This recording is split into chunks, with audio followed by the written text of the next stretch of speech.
Local ट्रेनमध्ये चढताना हिंदीत बोलला त्यावरून तुला मराठी बोलता येत नाही का यावरून वाद झाला। काही तरुणांनी लोकल प्रवासात झालेल्या वादातून 19 वर्षीय विद्यार्थ्याला मराठी बोलता येत नाही का, मराठी बोलण्याची लाज वाटते का असं बोलत मारहाण केली।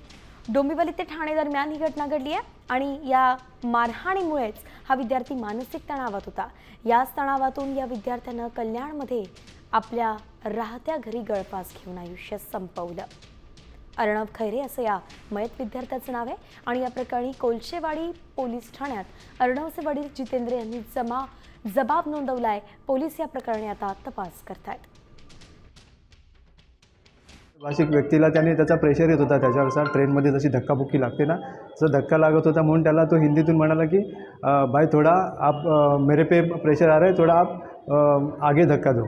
तर त्याने बाजूची लोकं होती ना, त्याने त्याला कानाखाली वगैरे मारलं आणि त्याला सांगितलं की तुला मराठी बोलायला लाज वाटते का?